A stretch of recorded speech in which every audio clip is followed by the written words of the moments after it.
എന്തായി ദീപ ഞാൻ പറഞ്ഞ കാര്യങ്ങൾ? ഇവിടെ തന്നെ ഒരു കുട്ടിയുണ്ടെന്നല്ലേ പറഞ്ഞത്? എന്നിട്ടെന്താ ലേറ്റ് ആവുന്നത്? ഇന്ന് ഈവനിംഗ് ആണ് ഫംഗ്ഷൻ നടക്കുന്നത്. അത് സർ, ആ കുട്ടി. ദീപ വാക്കുകൾ കിട്ടാതെ തപ്പിത്തടഞ്ഞു. എന്താ ദീപ? സർ, അത് ആ കുട്ടിക്ക് വരാൻ പറ്റില്ലെന്നാണ് പറഞ്ഞത്. വീട്ടിൽ അച്ഛനും അനിയനും തനിച്ചേ ഉള്ളൂന്ന് ദീപ എങ്ങനെയോ പറഞ്ഞൊപ്പിച്ചു. ഓ, അങ്ങനെയാണോ? എങ്കിലേ താനൊരു കാര്യം ചെയ്യ് ദീപ, ഈ ഫോൺ ആ കുട്ടിക്ക് കൊടുക്ക്, ഞാൻ സംസാരിക്കാം. ശരി സർ. ദീപ ഫോണുമായി ആ പെണ്ണിനെ ലക്ഷ്യം വെച്ച് നടന്നു. എപ്പോഴും പൊട്ടിത്തെറിക്കാറുള്ള സാർ ഇത്രയും നേരം വളരെ സമാധാനത്തോടെയാണ് സംസാരിച്ചത് എന്നോർത്തപ്പോൾ ദീപക്ക് അതിശയം തോന്നി. ചിലപ്പോൾ കൊടുങ്കാറ്റിന് മുൻപുള്ള ശാന്തത അതാവും ഇത്. അതും മനസ്സിൽ പറഞ്ഞു ദീപ ആ പെണ്ണിനെ വിളിച്ച് കുറച്ച് മാറി നിന്ന് സംസാരിച്ചു. ശിവാനി, ഞാൻ നേരത്തെ പറഞ്ഞില്ലേ സാറിനെ? ലക്ഷ്യം ലൈനിലുള്ളതുകൊണ്ട് ദീപക്ക് എന്ത് പറയണം എന്നറിയുന്നുണ്ടായിരുന്നില്ല.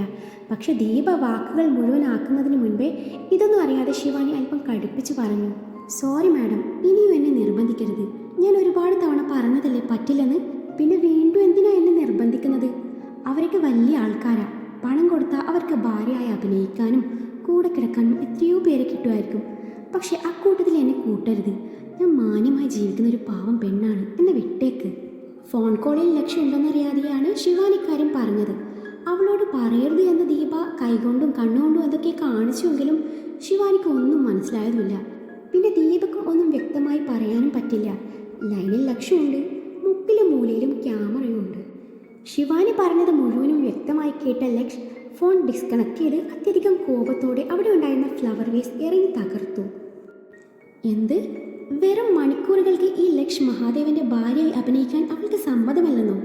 അതും എൻ്റെ ഓഫീസ് സ്റ്റാഫായ വെറും ഒരു പീറപ്പെണ്ണിന്? ലക്ഷ ദേഷ്യത്തോടെ തൻ്റെ റിവോൾവിംഗ് ചെയറിൽ നിന്നും എഴുന്നേറ്റുകൊണ്ട് സ്വയം പുലമ്പി. വീണ്ടും ദീപയുടെ ഫോണിലേക്ക് ലക്ഷ്യൻ്റെ കോൾ വന്നു. ദീപ, വിത്തിൻ സെക്കൻഡ് ആ പെണ്ണ് എൻ്റെ ക്യാബിനുള്ളിൽ എത്തിയിരിക്കണം. അത് മാത്രം പറഞ്ഞുകൊണ്ട് അവൻ കോൾ കട്ട് ചെയ്തു. ഇന്ന് എന്തെങ്കിലും ഒന്ന് സംഭവിക്കും എന്ന് മനസ്സിൽ പറഞ്ഞ ദീപ ശിവാനിയെ ദയനീയമായി നോക്കി. ലക്ഷ്യൻ്റെ ക്യാബിനിലെത്തിയ ശിവാനി അവൻ്റെ വലിഞ്ഞു മുറുകിയ മുഖവും ആ തീക്ഷ്ണമായ നോട്ടവും കണ്ട് പേടിച്ചു പോയി. അവൾ ഇതിനു മുൻപ് ഒരുപാട് തവണ ബോസിനെ കണ്ടിട്ടുണ്ടെങ്കിലും പക്ഷെ ആദ്യമായിട്ടാണ് ഇങ്ങനെ മുഖാമുഖം കാണുന്നത്. തനിക്ക് നേരെ അടുക്കുന്നവൻ്റെ ആ പൂച്ചക്കണ്ണുകൾ കണ്ടതും അവൾക്ക് കൂടുതൽ പേടി തോന്നി. അവൾ പേടിയോടെ പിറകിലോട്ട് ചുവടുകൾ വെച്ചു. പൊട്ടിച്ചിതറി കിടക്കുന്ന ഫ്ലവർ വേസിൻ്റെ കഷ്ണങ്ങൾ അവൾ അറിയാതെ ചവിട്ടി. അവളുടെ കാലിൽ നിന്നും രക്തം വരാൻ തുടങ്ങി. പക്ഷെ അതൊന്നും അവൾ അറിയുന്നുണ്ടായിരുന്നില്ല. ചുവരിൽ തട്ടി നിന്നതും മുന്നിൽ നിൽക്കുന്നവൻ്റെ അന്നേരത്തെ ഭാവത്തിന് മുന്നിൽ അവൾ വിറയ്ക്കുന്നുണ്ടായിരുന്നു. തൻ്റെ ഇരു കൈയും ചുവരിൽ വെച്ചു അവളെ ലോക്ക് ചെയ്ത് നിർത്തിയ ലക്ഷ് ആ പെണ്ണിൻ്റെ മുഖത്ത് വിരിയുന്ന ഓരോ ഭാവങ്ങളും ഒപ്പിയെടുക്കുകയായിരുന്നു. അവൻ ആദ്യമായിട്ടായിരുന്നു ആ പെണ്ണിനെ കാണുന്നത്. തൻ്റെ സ്ഥാപനത്തിൽ ഒരുപാട് പേര് ജോലി ചെയ്യുന്നുണ്ട്. പക്ഷെ അവരെയൊന്നും ശ്രദ്ധിക്കേണ്ട ആവശ്യം തനിക്കില്ല. പക്ഷേ ഇപ്പം തൻ്റെ മുന്നിലിരിക്കുന്ന ഈ പെണ്ണ്, ആ പെണ്ണിൻ്റെ സൗന്ദര്യം കണ്ട് അവൻ ഒരു നിമിഷം ചുറ്റുള്ളതൊക്കെ വിസ്മരിച്ചു പോയി എന്ന് വേണം പറയാൻ. താൻ ഇതുവരെ കണ്ടതിൽ വെച്ച് ഏറ്റവും സുന്ദരിയായ പെണ്ണ്, കൂടുതൽ ചമയങ്ങൾ ഒന്നും ഇല്ലാത്ത ഒരു സാധാരണ പെണ്ണ്. അവളുടെ അഴക് കൂട്ടാനെന്ന വണ്ണം നീളമുള്ള മുടി ഭംഗിയായി കോതി ഒതുക്കി വെച്ചിട്ടുണ്ട്. വില കുറഞ്ഞ വസ്ത്രമാണ് അവൾ ഇട്ടിരിക്കുന്നതെങ്കിലും അതിൽ പോലും അവൾ അതീവ സുന്ദരിയായിരിക്കുന്നു. അവളിൽ നിന്നും വമിക്കുന്ന ആ ചന്ദനത്തിൻ്റെ ഗന്ധം അവൻ്റെ നാസികയിൽ തുളച്ചു കയറി. അത്യധികം ദേഷ്യത്തോടെയാണ് അവൾ ഇങ്ങോട്ട് വിളിപ്പിച്ചത്. പക്ഷെ ഒറ്റ നോട്ടത്തിൽ തന്നെ തൻ്റെ ഉള്ളിലെ അഗ്നി അടക്കാൻ പറ്റുന്ന തരത്തിലുള്ളതായിരുന്നു അവളുടെ ആ നിഷ്കളങ്കമായ നോട്ടം. പക്ഷെ അവൾ നേരത്തെ പറഞ്ഞത് ഒന്നുകൂടെ മനസ്സിൽ തെളിഞ്ഞതും അവൻ്റെ മുഖം വീണ്ടും വലിഞ്ഞു മുറുകി. ശിവാനിക്ക് അവൻ്റെ നോട്ടം താങ്ങാൻ പറ്റുന്നുണ്ടായിരുന്നില്ല. അവൾ പേടിച്ചു മിഴികൾ താഴ്ത്തി. എന്താ നിന്റെ പേര്? ലക്ഷ്യൻ്റെ ചോദ്യം കേട്ട് ശിവാനി അവനെ നോക്കാതെ പറഞ്ഞു. Shivani. Look into my eyes and tell me what's your name. അവൻ്റെ സ്വരം അല്പം കടുത്തിരുന്നു. അത് കേട്ട് ശിവാനി പേടിയോടെ അവനെ നോക്കി പറഞ്ഞു, ശിവാനി. ശിവാനിക്ക് ദീപ നേരത്തെ പറഞ്ഞ കാര്യത്തിന് സമ്മതമാണല്ലോ അല്ലേ? അത് സർ, വീട്ടിൽ അച്ഛനും അനിയനും. ശിവാനി വിക്കി വിക്കി എന്തൊക്കെയോ പറയാൻ വന്നതും അവൻ കൈകൾ ഉയർത്തി തടഞ്ഞുകൊണ്ട് പറഞ്ഞു, say yes or no. No no sir. അവൾ പേടിയോടെ ആണെങ്കിലും ഉള്ളിലുള്ളത് അവനോട് തുറന്നു പറഞ്ഞു. ഓക്കെ, എങ്കിൽ ശിവാനി ഒന്ന് കേട്ടോളൂ. ശിവാനിയുടെ വീടിന് ചുറ്റും എൻ്റെ ആൾക്കാർ ഇപ്പോൾ വളഞ്ഞിരിക്കുക. ഞാനൊന്ന് മൂടിയ അവരിപ്പോൾ അവിടെ കയറി എന്തൊക്കെയാ ചെയ്ത എന്ന് എനിക്ക് പോലും പറയാൻ പറ്റില്ല. അച്ഛൻ കിടപ്പിലാണല്ലേ, അനിയൻ 10ാം ക്ലാസ്സിലും. വീടിൻ്റെ ആധാരം ഏതോ ഫൈനാൻസുകാരൻ്റെ കയ്യിലും. എൻ്റെ ഒരു ഫോൺ കോൾ മതി അവർ വന്ന് എല്ലാത്തിനെയും വലിച്ച് പുറത്ത് കളയാൻ. ഞാനത് ചെയ്യണോ? ശിവാനി തന്നെ പറ. സർ പ്ലീസ്, എന്നെ എന്തിനാ ഇങ്ങനെ ഉപദ്രവിക്കുന്നത്? ഞാൻ എന്ത് തെറ്റാ ചെയ്തത്? യെസ്, അതാണ് ഞാനിനി പറയാൻ പോകുന്നത്. ഈ ലക്ഷ്യനോട് നോ എന്ന് പറയാനോ എതിർത്ത് സംസാരിക്കാനോ ഇന്നേ വരെ ആരും ഉണ്ടായിട്ടില്ല. പക്ഷെ നീ നേരത്തെ ദീപിയോട് പറഞ്ഞത് മുഴുവൻ ഞാൻ കേട്ടിരുന്നു. പണം കൊടുക്കാതെ തന്നെ ലക്ഷ്യൻ്റെ ഭാര്യ ആവാനും കൂടെ കിടക്കാനും പെൺപിള്ളേർ ക്യൂ നിൽക്കുവാണ്. അപ്പോഴാണ് എൻ്റെ ശമ്പളം പറ്റുന്ന നീ ഞാൻ പണം തരാം എന്ന് പറഞ്ഞിട്ടും എന്നോട് നോ പറയുന്നത്. അതെനിക്ക് സഹിക്കുമോ? നിന്റെ സൗന്ദര്യം കണ്ട് മയങ്ങിയിട്ടൊന്നുമല്ല എൻ്റെ ഭാര്യയായി വെറും മണിക്കൂറുകൾ അഭിനയിക്കാൻ വിളിച്ചത്. അഭിനയിക്കാനാണെങ്കിലും ലക്ഷ്യനൊപ്പം വരുന്ന പെണ്ണ് പ്യുവർ ആയിരിക്കണം എന്നെനിക്ക് നിർബന്ധമായിരുന്നു. പിന്നെ ഞാനൊരു കാര്യം ആഗ്രഹിച്ചാൽ അത് നടന്നിരിക്കണം എന്നത് എൻ്റെ ഒരു വാശിയാണ്. വെറും മണിക്കൂറുകൾ മാത്രമാണ് ഞാൻ നേരത്തെ പറഞ്ഞിരുന്നത്. പക്ഷെ ഇപ്പം ഞാൻ ആ തീരുമാനം മാറ്റി. എനിക്ക് ഇന്ന് മുഴുവൻ നിന്നെ വേണം. എന്തിനാണെന്ന് മനസ്സിലായോ ശിവാനി? ഒരു വശ്യമായ ചിരിയോടെ അവളെ നോക്കിക്കൊണ്ട് അവൻ പറഞ്ഞു. അത് കേട്ടതും അവൾ പറഞ്ഞു, സാധ്യമല്ല സർ, എന്നെ കൊന്നാലും സാറിൻ്റെ ആഗ്രഹം നടക്കില്ല. ഞാൻ അങ്ങനെയുള്ള ഒരു പെണ്ണല്ല. സാർ മറ്റാരെങ്കിലും നോക്കിക്കോളൂ. ഇതാണ് എനിക്കിഷ്ടമായത്. പറയാനുള്ളത് ആരോടാണെങ്കിലും മുഖത്ത് നോക്കി പറയും. പക്ഷേ എന്നോടിങ്ങനെ പറയുന്നത് എനിക്കിഷ്ടമല്ല എന്ന് ശിവാനിക്ക് അറിയില്ല അല്ലേ? എന്നെ ഇതൊക്കെ കൂടുതൽ വാശി കയറ്റും. അതെൻ്റെ ഒരു ശീലമായിപ്പോയി ശിവാനി. ഞാൻ നിന്നെ കൊല്ലില്ല, പകരം നിന്റെ അനിയനെയും അച്ഛനെയും ഒന്ന് കൊന്നുകളഞ്ഞാലോ? പറ ശിവാനി, കൊന്നുകളയട്ടെ? സർ പ്ലീസ്, വേണ്ട. അവർ പാവമാ, അവരെ വിട്ടേക്ക്. ഞാൻ എന്ത് വേണമെങ്കിലും ചെയ്യാം. ഗുഡ്. എന്നാൽ ശിവാനി കുട്ടിക്ക് എന്നെ ചുമ്മാ ദേഷ്യം കയറ്റണമായിരുന്നു. നേരത്തെ അങ്ങനെ സമ്മതിച്ചാൽ പോരായിരുന്നില്ലേ? ഇതിപ്പോ ഇന്ന് മുഴുവനും എൻ്റെ കൂടെ സ്പെൻഡ് ചെയ്യേണ്ടി വരില്ലേ? എന്താ ചെയ്യാ? സമ്മതമാണല്ലോ അല്ലേ? ശിവാനി പേടിക്കണ്ട കേട്ടോ. ഞാൻ ആദ്യമായിട്ടാണ് ഒരു പെണ്ണിനെ കൂടെ കിടക്കാൻ ക്ഷണിക്കുന്നത്. അത് നിന്നോടുള്ള ഇഷ്ടം കൊണ്ടോ നിന്റെ സൗന്ദര്യം കണ്ടിട്ടോ ഒന്നുമല്ല. ശിവാനിയുടെ അവസ്ഥ മുതലെടുക്കുകയാണ് എന്ന് കരുതുകയും വേണ്ട. എന്നെ ആരെങ്കിലും വാശി കയറ്റിയ പിന്നെ ഞാൻ എന്തൊക്കെയാ ചെയ്യുക എന്നേ ദൈവം തമ്പുരാന് പോലെ അറിയില്ല. നേരത്തെ നീ പറഞ്ഞ ആ വാക്കുകൾ, പണം കൊടുത്താൽ കൂടെ കിടക്കാൻ ഒരുപാട് പേരെ കിട്ടുമെന്ന് നീ പറഞ്ഞില്ലേ? അതുപോലെ ഇന്ന് ഞാൻ പണം കൊടുത്ത് നിന്നെ വാങ്ങിക്കാം എന്ന് തീരുമാനിച്ചു. ഇത് നിനക്കുള്ള ശിക്ഷയാണ്. അത് കേട്ട് ശിവാനി പേടിച്ച് ഉമിനീരിറക്കി. അതെ ശിവാനി, നമ്മളൊന്നും അറിയാതെ ആരെക്കുറിച്ചും ഒന്നും പറയാൻ നിൽക്കരുത് കേട്ടോ എന്നും പറഞ്ഞ് അവളുടെ മുഖത്തേക്കൊന്ന് ഊതിയതും അവൾ കണ്ണിറുക്കി അടച്ചു. ആ നിമിഷം അവൻ്റെ കണ്ണുകൾ അവളുടെ മുഖമാകെ ഓടി നടന്നു. അവളുടെ നെറ്റിയിലും ചുണ്ടിനു മുകളിലും പൊടിഞ്ഞു കിടക്കുന്ന വിയർപ്പ് കണങ്ങളിൽ അവൻ്റെ നോട്ടം ചെന്നെത്തി. അവളുടെ വിറയ്ക്കുന്ന അതിരങ്ങൾ കാണവേ അവനിൽ ചെറു ചിരിയുണർത്തി. ഒന്നുകൂടി അവളുടെ മുഖത്തേക്ക് ഊതിയതും അവൾ കണ്ണു തുറന്ന് അവനെ നോക്കിയപ്പോൾ അവൻ അവളിൽ നിന്നും അകന്നു മാറിയിരുന്നു. എന്നാൽ ശിവാനി ദീപയുടെ കൂടെ ചെന്നോളൂ. ദീപ എൻ്റെ ഗസ്റ്റ് ഹൗസിൽ ശിവാനി എത്തിക്കും. ശിവാനി പേടിക്കൊന്നും വേണ്ട, അവിടെ താൻ സേഫായിരിക്കും. നിന്നെ ഒരുക്കാൻ അവിടെ ആൾക്കാർ വെയിറ്റ് ചെയ്യുന്നുണ്ട്. നമുക്ക് കൂടുതൽ സമയമൊന്നുമില്ല. ഈവനിങ് ആണ് പാർട്ടി തുടങ്ങുന്നത്. നമ്മൾ ജസ്റ്റ് തല കാണിക്കുന്നു, തിരികെ മടങ്ങുന്നു. എൻ്റെ കസിൻ സിസ്റ്ററുടെ മാരേജാണ്. അവിടേക്കാണ് നമ്മൾ പോകുന്നത്. അവിടെ എൻ്റെ അച്ഛനും അമ്മയോടൊക്കെ എല്ലാവരും ഉണ്ടാവും. അവരുടെയൊക്കെ മുന്നിലേ നീ എൻ്റെ ഭാര്യ ആയിരിക്കും. നമ്മുടെ ലവ് മാരേജ് ആയിരുന്നു. അതിൽ കൂടുതൽ നീ ആരോടും ഒന്നും പറയാൻ പോകണ്ട, ഓക്കെ? അവളൊന്ന് മൂളിയ ശേഷം പറഞ്ഞു, സർ, വീട്ടിൽ അച്ഛൻ. പേടിക്കേണ്ട, അവർ സേഫാണ്. നാളെ തൻ്റെ വീടിൻ്റെ ആധാരം ഞാൻ എടുത്തു തരും, ഓക്കെ? ഇന്നൊരു ദിവസം സാറിൻ്റെ കൂടെ കഴിയുന്നതിനുള്ള കൂലിയായിട്ടാണോ സാർ എനിക്കത് തരുന്നത്? ശിവാനിയുടെ സ്വരം അന്നേരം ചെറുതായി ഒന്ന് ഇടറി. ശിവാനിക്ക് എങ്ങനെ വേണേലും കരുതാം. വേണ്ട സർ, എനിക്കൊന്നും വേണ്ട. പണത്തിന് വേണ്ടി ഇന്നേ വരെ ഞാനൊന്നും ചെയ്തിട്ടില്ല, ഇനി ചെയ്യുകയില്ല. ഇന്നത്തോടെ സാറിനെ വെറുതെ വിട്ടാൽ മതി. പിന്നെ ഒന്നിനും എന്നെ നിർബന്ധിക്കരുത്. അതിന് മറുപടി അവൻ പറഞ്ഞില്ല. അത്രയും പറഞ്ഞ് നടക്കാനൊരുങ്ങിയ ശിവാനിക്ക് കാലിലെ വേദന കാരണം നടക്കാൻ പറ്റിയില്ല. അവൾ എരി വലിച്ചു. അപ്പോഴാണ് അവൻ അവളുടെ കാല് ശ്രദ്ധിക്കുന്നത്. അവളുടെ കാലിൽ മുഴുവൻ രക്തമായിരുന്നു. അവളുടെ കാലിൽ ഫ്ലവർ വേസിൻ്റെ കഷ്ണം തറഞ്ഞു കിടക്കുന്നത് കണ്ട ലക്ഷ് അവളെ പിടിച്ച് ഒരു ചെയറിലിരുത്തി അവളുടെ കാലെടുത്ത് അവൻ്റെ മടിയിൽ വെച്ചു. അത് കണ്ടതും ശിവാനി കാല് പിൻവലിക്കാൻ നോക്കി. പക്ഷെ അവൻ വിടാൻ ഒരുക്കമല്ലായിരുന്നു. ചില്ല കഷ്ണം കാലിൽ നിന്ന് ഒരു എടുത്ത ശേഷം ഫസ്റ്റ് എയ്ഡ് ബോക്സ് കൊണ്ടുവന്നു അവളുടെ കാലിൽ വളരെ ശ്രദ്ധിച്ച് മരുന്ന് വെച്ച് കെട്ടുന്ന ലക്ഷിൻ്റെ അന്നേരത്തെ ഭാവം അവളെ പോലും അതിശയിപ്പിച്ചു.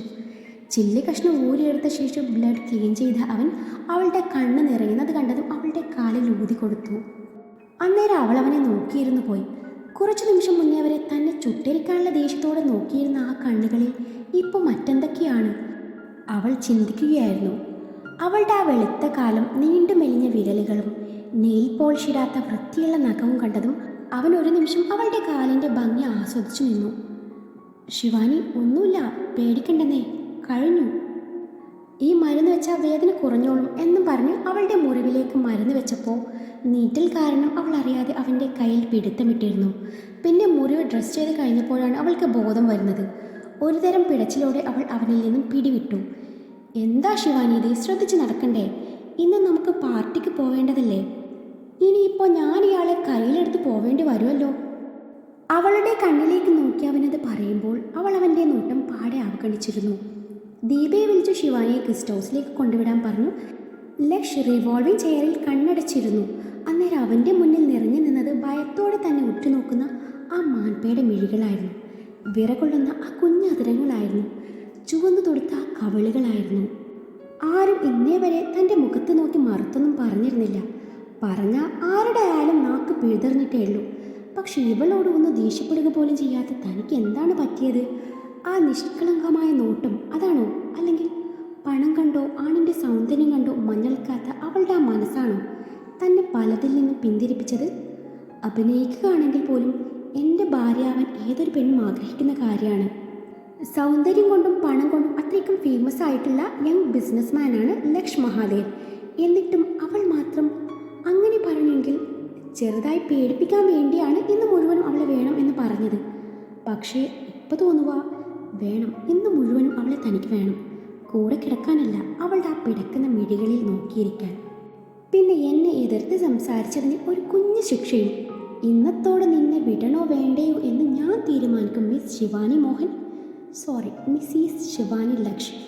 ലക്ഷിൻ്റെ ചുണ്ടിൽ അറിയാതൊരു പുഞ്ചിരി വിരിഞ്ഞു. അവൻ പെട്ടെന്ന് തൻ്റെ ഫോണെടുത്ത് ആരെയോ വിളിച്ചു. ആ ഗൗതം, ഞാൻ തനിക്കൊരു ഫോട്ടോ സെൻഡ് ചെയ്തിട്ടുണ്ട്. വിത്തിൻ ഹാഫ് ആൻ അവർ എനിക്ക് ആ കുട്ടിയെക്കുറിച്ചുള്ള ഫുൾ ഡീറ്റെയിൽസും വേണം. ഓക്കെ എന്നും പറഞ്ഞ് കോൾ അവസാനിപ്പിച്ചു. റിവോൾവിംഗ് ചെയറിൽ കണ്ണടിച്ച് ചാരിയിരുന്നു. എന്ത് പറ്റി ശ്രദ്ധ? അവളെ ഒരുക്കി കഴിഞ്ഞില്ലേ? ലക്ഷ് തൻ്റെ കമ്പനിയിലെ കോസ്റ്റ്യൂം ഡിസൈനറും സ്റ്റൈലിസ്റ്റുമായ ശ്രദ്ധയോട് ചോദിച്ചു. അത് സർ, ആ കുട്ടി ആ ഡ്രസ്സ് ധരിക്കാൻ ഒരുക്കമല്ലെന്ന്. ഓക്കെ, ഞാനൊന്ന് നോക്കട്ടെ എന്നും പറഞ്ഞ് ലക്ഷ് ശിവാനി ഇരിക്കുന്ന മുറിയിലേക്ക് ചെന്നു. അവൾ കുളി കഴിഞ്ഞു ബാത്റൂബ് ഇട്ട് നിൽപ്പായിരുന്നു. ലക്ഷിനെ കണ്ടതും അവൾക്ക് എന്തോ ഒരു ജാള്യത തോന്നി. മുട്ടിന് താഴെയുള്ള ബാത്റൂബായിരുന്നെങ്കിലും തൻ്റെ കാലിൻ്റെ കുറച്ച് ഭാഗം നല്ല പോലെ കാണാം. പക്ഷെ അവൻ അതൊന്നും ശ്രദ്ധിച്ചിരുന്നില്ല. എന്തിനാ ശിവാനി ഇങ്ങനെ വാശി പിടിക്കുന്നത്? ആ ഡ്രസ്സിട്ട് പെട്ടെന്ന് റെഡിയായി വരാൻ നോക്ക് ശിവാനി. അവൻ വളരെ സമാധാനത്തോടെയാണ് അവളോട് പറഞ്ഞത്. സോറി സർ, എനിക്കത് ഇടാൻ പറ്റില്ല. Okay, tell me the reason Shivani. If it is fair we can choose another one. Okay? അത് പിന്നെ അതുപോലെയുള്ള ഡ്രസ്സൊന്നും എനിക്ക് ധരിക്കാൻ പറ്റില്ല സർ. സാർ എന്നെ ഒന്ന് നോക്കിക്കേ, അത് ഓഫ് ഷോൾഡർ ആയിട്ടുള്ള ഹെവി വർക്കുള്ള ഗൗണാണ്. അതിൽ ഞാൻ ഒട്ടും കംഫർട്ടബിൾ ആയിരിക്കില്ല സർ. ഞാൻ ഓൾറെഡി ഒരുപാട് ടയേർഡാണ് സർ. അതിൻ്റെ കൂടെ ഹെവി വർക്ക് ഡ്രസ്സിട്ട് എനിക്ക് നിൽക്കാൻ ബുദ്ധിമുട്ടുണ്ട്. അത് കേട്ട ലക്ഷ് ആ ഗൗൺ എടുത്തു നോക്കി. ബാക്ക് ഭാഗം ഫുൾ ഓപ്പൺ ആയിട്ടുള്ള ഗൗണായിരുന്നത്. അതിനാൽ അവനത് ധരിക്കാൻ അവളെ നിർബന്ധിച്ചില്ല. ശരി, ഇത് വേണ്ടെങ്കിൽ വേണ്ട, ഞാനൊരു സാരി സെലക്ട് ചെയ്ത് തരട്ടെ, അതൊട്ടുക്കാൻ പറ്റുമല്ലോ? ലക്ഷ് അവളുടെ അരികിൽ വന്നുകൊണ്ട് ചോദിച്ചു. അവൾ ചെറുതായി മൂളി. ഇനി അതിനും എന്തെങ്കിലും കുറ്റം കണ്ടുപിടിക്കുമോ താൻ? കുറ്റം പറയാൻ പറ്റുന്ന തരത്തിലുള്ളതാണെങ്കിൽ ഞാൻ ഉറപ്പായും പറഞ്ഞിരിക്കും സർ. സാറിൻ്റെ യഥാർത്ഥ ഭാര്യയാണെങ്കിൽ അവർക്ക് താല്പര്യമില്ലാത്ത വസ്ത്രം ധരിക്കാൻ സർ അവരെ നിർബന്ധിക്കുമോ? സർ വൈഫിനെ ഇതുപോലെ മറ്റുള്ളവർക്ക് മുമ്പിൽ പ്രദർശിപ്പിക്കാൻ ഇഷ്ടപ്പെടുമോ? ഭാര്യയെ ആത്മാർത്ഥമായി സ്നേഹിക്കുകയും ഇഷ്ടപ്പെടുകയും ചെയ്യുന്ന ഒരു ഭർത്താവും അത് ആഗ്രഹിക്കില്ല. ഇവിടിപ്പോൾ ഞാൻ സാറിൻ്റെ ആരുമല്ല, പക്ഷേ എനിക്ക് എൻ്റേതായ വ്യക്തിത്വമുണ്ട്. അതൊരിക്കലും ഞാൻ മറ്റുള്ളവർക്ക് മുമ്പിൽ പണയം വെക്കാൻ ആഗ്രഹിക്കുന്നില്ല. ശിവാനി തുറന്നടിച്ചു. അത് കേട്ട ലക്ഷ് ആലോചിക്കുകയായിരുന്നു അവൾ പറഞ്ഞത് 100% ശരിയല്ലേ എന്ന്. ശരിയാണ്, അതും മനസ്സിൽ പറഞ്ഞ് അവൻ മുറിവിട്ടിറങ്ങി. തൻ്റെ ഫാഷൻ ഡിസൈനിങ് കമ്പനിയിൽ ഡിസൈൻ ചെയ്ത നല്ലൊരു പാർട്ടി വെയർ സാരി അവൻ അവൾക്ക് വേണ്ടി സെലക്ട് ചെയ്ത് മേക്കപ്പ് ആർട്ടിസ്റ്റിൻ്റെ കയ്യിൽ കൊടുത്ത് പെട്ടെന്ന് അവളെ റെഡിയാക്കാൻ പറഞ്ഞു. അവളെ റെഡിയാവുന്ന നേരം കൊണ്ട് ലക്ഷ്യം റെഡിയായി വന്നു. അവൻ തിരഞ്ഞെടുത്ത് കൊടുത്ത സാരിയിൽ അവൾ സുന്ദരിയായി ഒരുങ്ങി വന്നു. സാരിക്ക് അനുയോജ്യമായ രീതിയിൽ അവളുടെ നീളമുള്ള ഭംഗിയുള്ള മുടി നന്നായി അവർ സെറ്റ് ചെയ്ത് കൊടുത്തു. ഒരുങ്ങി വന്ന ശിവാനിയെ ലക്ഷ് കണ്ണെടുക്കാതെ നോക്കി നിന്നു. സാരിക്ക് ഇണങ്ങുന്ന ഡയമണ്ട് ഓർണമെൻറ്റ്സ് ആയിരുന്നു ലക്ഷ് അവൾക്കായി സെലക്ട് ചെയ്തത്. അതിൻ്റെ കൂടെ ഒരു മഞ്ഞ ചരടിൽ കോർത്ത താലി കൂടി കൊടുത്ത് അത് കഴുത്തിലണിയാൻ അവളോട് അവൻ പറഞ്ഞിരുന്നു. എല്ലാം കഴിഞ്ഞ് ഇറങ്ങാൻ നേരമാണ് എന്തോ ഒരു കുറവ് തോന്നിയ ലക്ഷ് മറ്റൊന്നും ചിന്തിക്കാതെ സിന്ദൂര ചെപ്പ് തുറന്ന് അവൻ്റെ കൈകൊണ്ട് അവളുടെ സീമന്തരേഖ ചോപ്പിക്കുന്നത്. അത് കണ്ട് ശിവാനി തറഞ്ഞുപോയി. അവളുടെ കണ്ണുകൾ അന്നേരം നിറഞ്ഞു തൂവി. നിറഞ്ഞു മിഴിയാലെ അവൾ ഒന്നും മിണ്ടാതെ അവിടെ നിന്ന് പോകുന്നത് കണ്ട ലക്ഷിൻ്റെ കൂട്ടുകാരൻ ഗൗതം ലക്ഷിനോട് കാര്യം തിരക്കി. അപ്പോഴാണ് അവൻ നടന്ന കാര്യം പറയുന്നത്. അപ്പോഴാണ് ഗൗതം അവന് സിന്ദൂരത്തിൻ്റെ മഹത്വവും സ്ത്രീകൾ അതണിയുന്നത് എന്തിനാണെന്നും ഒരു പുരുഷനാൽ തൻ്റെ സീമന്തരേഖ ചുവപ്പിച്ചാൽ എന്താണ് അതിനർത്ഥം എന്നൊക്കെ പറഞ്ഞു കൊടുക്കുന്നത്. മനസ്സിലായോ ലക്ഷ്മി മുതലാളിക്ക്? അതൊരു സാധാരണ പെൺകുട്ടിയാ, നിന്റെ വാശ് തീർക്കാനുള്ള ഉപകരണമല്ല, ഗൗതം അവനോടായി പറഞ്ഞു. ശരി രാജാവേ, ഞാനിനി ശ്രദ്ധിച്ചോളാം, ലക്ഷ് ചുണ്ടിലൊളിപ്പിച്ച് ചിരിയാലെ പറഞ്ഞു. ശ്രദ്ധിച്ചാൽ നിനക്ക് കൊള്ളാം. പിന്നെ നീ ശിവാനിയെ പറ്റി അന്വേഷിക്കാൻ പറഞ്ഞില്ലേ? ദേ കംപ്ലീറ്റ് ഡീറ്റെയിൽസും ഇതിലുണ്ട് എന്നും പറഞ്ഞ് ഒരു ഫയൽ അവന് നേരെ നീട്ടി. ഇപ്പം സമയമില്ല, തിരിച്ചു വന്നിട്ട് നോക്കാം. തിരിച്ചു വന്നിട്ട് സാറിന് സമയം കാണുമാവോ? ദേ കൂടുതൽ കളിക്കാൻ നിൽക്കല്ലേ, പാർട്ടി കഴിഞ്ഞേ ആ കുട്ടിയെ പെട്ടെന്ന് പറഞ്ഞു വിടണം, ഗൗതം പറഞ്ഞു. പറഞ്ഞു വിടണോ കൂടെ പൊറപ്പിക്കണോ എന്ന് ഞാൻ തീരുമാനിച്ചോളാം എന്നും പറഞ്ഞ് അവൻ ചെറുചിരിയാലെ പുറത്തേക്ക് നടന്നു. ലക്ഷിൻ്റെ കൂടെ വണ്ടിയിൽ ഇരിക്കുമ്പോഴും ശിവാനിയുടെ മനസ്സ് അസ്വസ്ഥമായിരുന്നു. അച്ഛനോട് കള്ളം പറഞ്ഞിട്ടാണ് ഓരോന്നും ചെയ്യുന്നത്. കൂട്ടുകാരിയുടെ അമ്മയ്ക്ക് സുഖമില്ല, അതുകൊണ്ട് അവളുടെ കൂടെ ഹോസ്പിറ്റലിൽ ഒരു ധൈര്യത്തിന് താനും ഇന്ന് നിൽക്കുന്നു എന്നാണ് അച്ഛനോട് പറഞ്ഞത്. ഒരിക്കൽ പോലും അച്ഛനോട് കള്ളം പറഞ്ഞിട്ടില്ല. അച്ഛനെയും അനിയനെയും ഒറ്റക്കാക്കിയിട്ടില്ല. എന്നിട്ടിപ്പോൾ എല്ലാത്തിനും കാരണം ഇയാളാണ്. അതുപോരാഞ്ഞ് ഇയാൾ എന്താ ചെയ്തത്? അവളുടെ കൈ അറിയാതെ അവളുടെ സീമന്ത രേഖയിലേക്ക് നീണ്ടു. അത് ശ്രദ്ധിച്ച ലക്ഷ് ചുണ്ടിലൊളിപ്പിച്ച ചിരിയാലെ പറഞ്ഞു. ശിവാനി, അത് കാര്യമാക്കേണ്ട, തിരിച്ചു വന്ന് ഞാൻ തന്നെ മായ്ച്ചു തന്നേക്കാം. അല്ലെങ്കിലും ഇതിലൊന്നും ഒരു കാര്യമില്ല ശിവാനി. അവളെ ഒന്ന് പാളി നോക്കിക്കൊണ്ട് അവൻ പറഞ്ഞു. സാറിന് എല്ലാം ഒരു തമാശയായിരിക്കും, എന്നാൽ എനിക്കങ്ങനെ അല്ല. അത് മാത്രം പറഞ്ഞുകൊണ്ട് അവൾ അവനെ പാടെ അവഗണിച്ചു പുറത്തേക്ക് മിഴികളോന്നിയിരുന്നു. ആള് വലിയ ദേഷ്യക്കാരിയാണെന്ന് തോന്നുന്നു. നിന്റെ ദേഷ്യമൊക്കെ ഞാൻ കുറച്ച് തരുന്നുണ്ട് എന്നും മനസ്സിൽ പറഞ്ഞു അവൻ ഡ്രൈവിങ്ങിൽ ശ്രദ്ധ ചെലുത്തി. പാർട്ടി ഹാളിന് മുന്നിലെത്തിയ ലക്ഷ് വണ്ടിയിൽ നിന്നിറങ്ങി ശിവാനിയുടെ കൈയും പിടിച്ച് നടക്കാൻ തുടങ്ങി. സർ, ഒന്ന് പതുക്കെ നടക്കുമോ? എനിക്ക് കാല് വേദനിക്കുന്നു. അതുമല്ല, ഞാനിതുപോലെ ഹീൽഡ് ചപ്പൽസ് ഒന്നും യൂസ് ചെയ്യാറില്ല. എൻ്റെ ശിവാനി, എൻ്റെ ഭാര്യ ആയിരിക്കുമ്പോൾ ഇതൊക്കെ യൂസ് ചെയ്യണ്ടേ? അതൊക്കെ ശരിയായിരിക്കാം, പക്ഷെ എനിക്ക് കാല് വേദനിക്കുന്നു, അവൾ പതിയെ പറഞ്ഞു. എന്നാൽ ഞാൻ എടുക്കട്ടെ? എന്ത്? ശിവാനി ഞെട്ടലോടെ ചോദിച്ചു. അല്ല, വയ്യെങ്കിൽ ഞാൻ എടുക്കാമെന്ന് പറഞ്ഞതാ. ഇവിടെ എല്ലാവർക്കും മുമ്പിലും ശിവാനി എൻ്റെ ഭാര്യയാണ്. അതുകൊണ്ട് ഇവിടെ നിന്ന് ഞാൻ കുറച്ചധികം ക്ലോസായി ഇടപഴകി എന്ന് വരാം. ശിവാനി അതൊക്കെ ഒന്ന് സഹിച്ചേക്കണം. അതൊന്നും പറ്റില്ല, എൻ്റെ ദേഹത്തെ തൊടാൻ ഞാൻ സമ്മതിക്കില്ല. നമ്മൾ തമ്മിലുള്ള ഡീൽ ശിവാനി മറന്നുപോയോ? ഇന്ന് രാത്രി മുഴുവനും താൻ എൻ്റെ കൂടെ വേണമെന്ന് പറഞ്ഞതേ. പിന്നെ എന്നാത്തിനാ എൻ്റെ ശിവാനി കുട്ടിയെ തൊടാതെ പിന്നെ വല്ലതും നടക്കുമോ എൻ്റെ ശിവാനി? കള്ളച്ചിരിയോടെ അതും പറഞ്ഞുകൊണ്ട് അവൻ ശിവാനിയുടെ കൈയും പിടിച്ച് ശ്രദ്ധയോടെ അകത്തേക്ക് നടന്നു. അതിസുന്ദരിയായ ഒരു പെണ്ണിൻ്റെ കൈയും പിടിച്ച് പറഞ്ഞ ലക്ഷ്മിയെ കണ്ട് എല്ലാവരും അത്ഭുതത്തോടെ നോക്കി നിന്നു. ശിവാനിയെ കണ്ട് ചിലരുടെ കണ്ണുകൾ തിളങ്ങിയെങ്കിൽ ചിലരിൽ അത് പകയായി എരിഞ്ഞു തുടങ്ങി.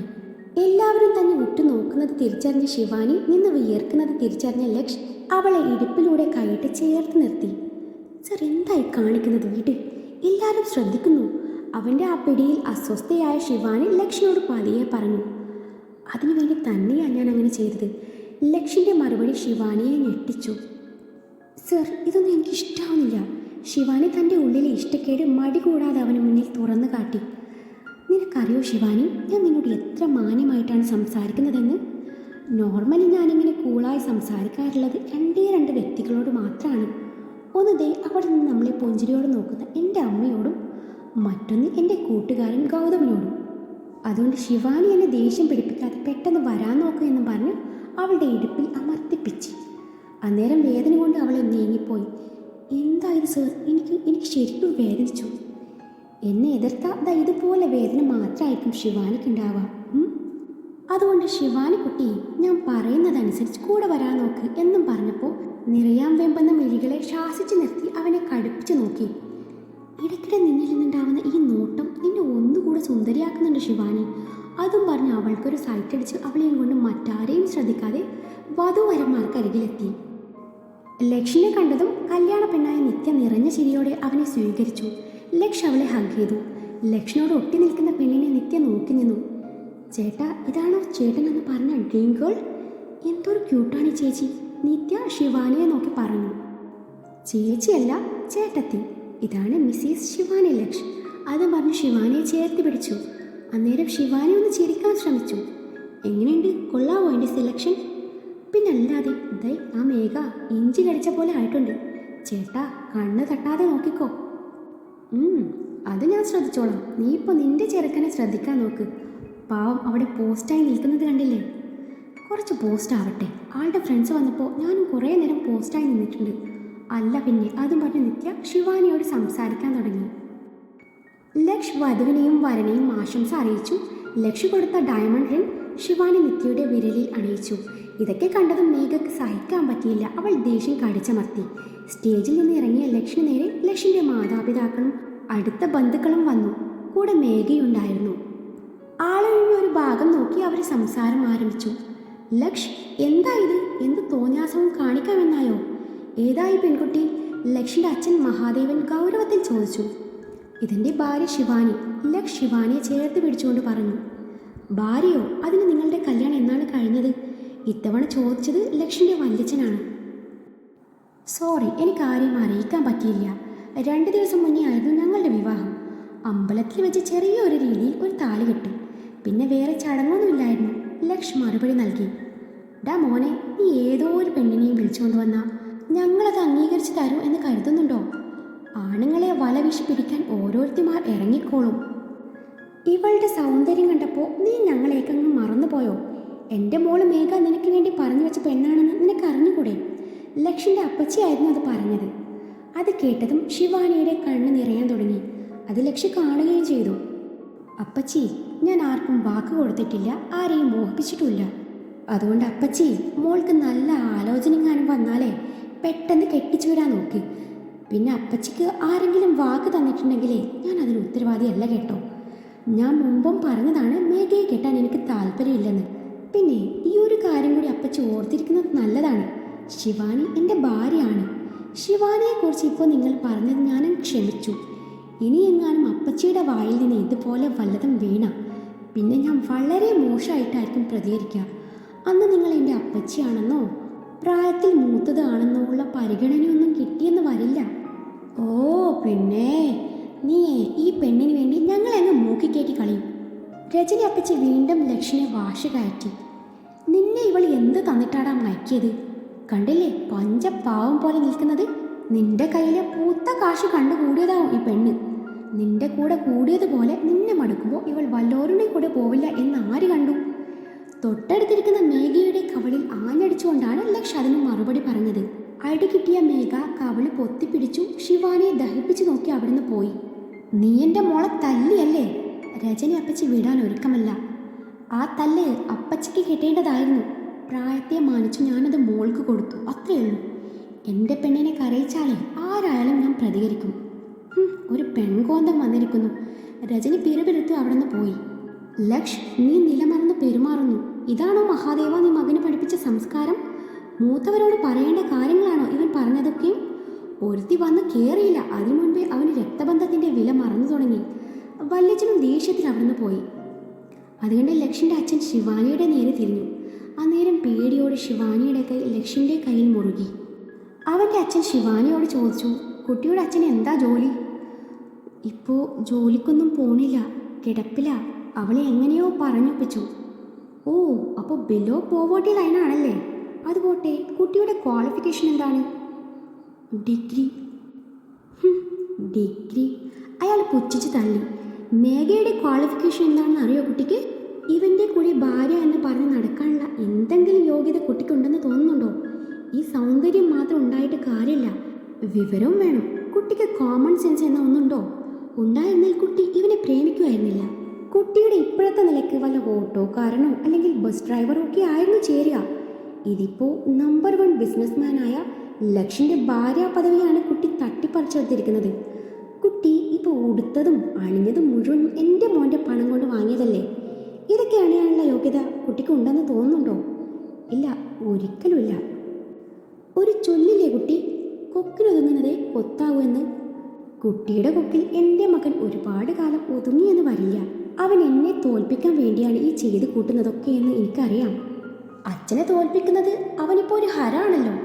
മഹാദേവന്റെ വാക്കുകൾ ഓരോന്ന് കേട്ടു നിന്ന ലക്ഷ് ദേഷ്യത്തോടെ അവിടെ ഉണ്ടായിരുന്ന ടേബിളിൽ ആഞ്ഞു ചവിട്ടിയതും അത് നിലം പതിച്ചു.